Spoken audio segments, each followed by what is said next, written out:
I'm Emily Cannell, Inc.'s resident Shark Tank expert, and today we're talking about the special holiday episode of Shark Tank. Bryan Perla was seeking $150,000 for 15% of his business, Little Elves, which is a tubular device that makes gift wrap cutting super simple. The device slides onto a tube and creates a nice straight line, so you don't have to worry about crooked edges or things not matching up. Because wrapping presents is something that everyone can relate to, the Sharks were very excited to try this product.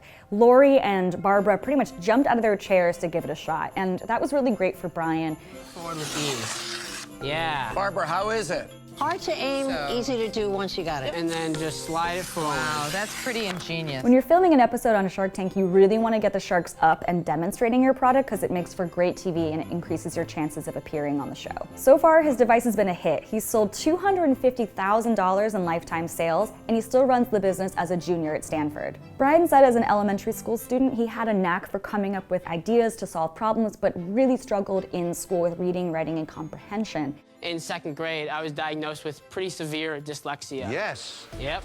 Me too. For the rest of my elementary school, I struggled with, reading 3-4 grades behind. Finally, in 5th grade, I was transferred to a school specifically for dyslexic students. Now he's thriving, and the Sharks love that. Kevin and Barbara both chimed in with the fact that they had been diagnosed as dyslexic as well. So he really won the Sharks over with his product and his personal story. Robert Herjavec even called this point out. He said, "You are one impressive guy. I gotta tell you, you are the spirit of what makes this country great. You didn't make excuses.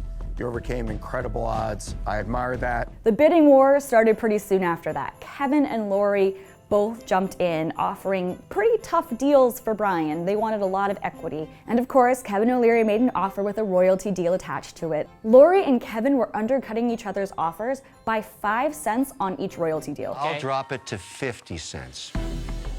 I'll drop it to 45. I'm helping you out here a lot, I'd say. I'll drop it to 40. I'll drop it to 35. It's something I've never seen on Shark Tank before. But Bryan told the Sharks he wasn't really interested in a royalty deal. He really wanted to focus on giving away straight equity. In the end, Bryan accepted Lori's deal for $150,000 for 20% of the business. Bryan knew he really wanted to show his product on TV, and accepting Lori's offer, she's known as the queen of QVC, was really the right move for him. So he left the tank pretty happy. The first takeaway is don't panic if some sharks drop out. We see this on Shark Tank a lot, where some of the investors realize this deal isn't for them and they say no thanks. And it can really throw off an entrepreneur. If you're going on Shark Tank, you're going to hear a shark or two say that they're not interested in a deal or ask you a question or maybe even criticize your business, and you have to keep cool. Bryan really kept his cool when some of the other sharks dropped out because he knew it was okay. He was targeting Lori and he was targeting Kevin. The second takeaway from this pitch is tell the sharks what you're looking for. We're seeing this more and more on Shark Tank, where the entrepreneurs are getting a little bit more of an upper hand against the investors, and that's an interesting shift in power. If you feel like you're in a similar position as Bryan and you've won over the room, don't be scared to tell them what you're looking for. Or just in general, up front, say, royalty deals don't interest me. Sure, you might lose an investor or two, but in the end, if that's not what you want, why waste anyone's time? The last takeaway is identify your ideal partner. Pretty early on, Bryan mentioned wanting to go on QVC or HSN and pitch his product, and that really singled out 2 investors on the panel, and that's Lori Grenier and Kevin O'Leary. At this point, Bryan's purely focused on them, and that clears the air a little bit. It's hard to hear pitches from 5 investors. Why not just hear it from 2, especially 2 who are really eager to work with you? One of the benefits of going on Shark Tank this late in the show's tenure is the fact that you can really understand the investors, know the deals they strike, know the companies they work with, and know the power that they're bringing to your business. Bryan saw that, he strategized for that, and really targeted the investors that he wanted to work with specifically.